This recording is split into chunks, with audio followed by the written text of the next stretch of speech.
فرحان علی صاحب آپ سوال کرتے ہیں کراچی سے، پوچھتے ہیں کہ مصافحہ ایک ہاتھ سے کرنا چاہیے یا دونوں ہاتھوں سے، صحیح موقف کیا ہے؟ صحیح موقف یہی ہے کہ مصافحہ دو ہاتھ سے کرنا چاہیے اور دو ہاتھ سے مصافحہ کرنا ہی سنت ہے۔ امام بخاری رحمہ اللہ نے اپنی کتاب صحیح بخاری میں حضرت عبداللہ بن مسعود رضی اللہ تعالی عنہ کی ایک حدیث نقل کی ہے۔ حضرت عبداللہ بن مسعود رضی اللہ عنہ نے جناب رسول اللہ صلی اللہ علیہ وسلم سے تشہد سیکھا،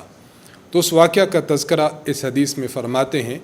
علمنی النبی صلی اللہ علیہ وسلم التشہد وکفی بین کفی، کہ نبی علیہ الصلوۃ والسلام نے مجھے تشہد سکھایا، التحیات للہ والصلوات والطیبات، اور حالت یہ تھی کہ میرا ہاتھ نبی علیہ الصلوۃ والسلام کے دونوں ہاتھوں کے درمیان تھا، یعنی حضور علیہ الصلوۃ والسلام نے مصافحہ فرما کر مجھے تشہد سکھایا تھا۔ امام بخاری رحمہ اللہ نے پہلے باب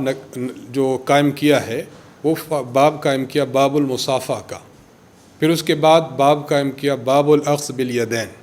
یعنی پہلا جو چیپٹر تھا اس کا جو عنوان تھا وہ یہ تھا کہ یہ باب ہے جس میں مصافحہ کا بیان ہوگا۔ اس باب کے تحت حضرت عبداللہ بن مسعود رضی اللہ عنہ کی اسی حدیث کو نقل کیا جس میں حضور علیہ الصلوۃ والسلام حضرت عبداللہ بن مسعود کو مصافحہ سکھا رہے ہیں اور دونوں ہاتھوں کے ساتھ مصافحہ کر رہے ہیں، تشہد سکھا رہے ہیں اور دونوں ہاتھوں کے ساتھ مصافحہ کر کے سکھا رہے ہیں۔ اس کے بعد امام بخاری رحمہ اللہ نے دوسرا چیپٹر قائم کیا جس کو عنوان دیا باب الاخذ بالیدین، کہ دونوں ہاتھوں کے ساتھ پکڑنا۔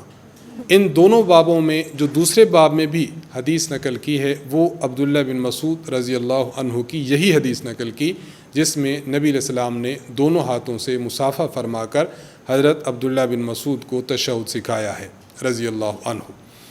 دونوں ابواب میں ایک ہی حدیث کو ذکر کرنا، اور پہلا باب تھا مصافحہ کا اور دوسرا باب تھا دونوں ہاتھوں سے پکڑنے کا،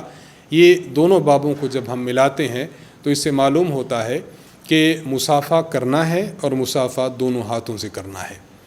امام بخاری رحمہ اللہ نے دو بڑے بڑے محدثین ہیں اور تبع تابعی ہیں،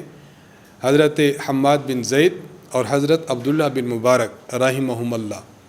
آپ کے بارے میں امام بخاری نقل فرماتے ہیں، صافح حماد بن زید ابن المبارک بکلتا یدہ، حضرت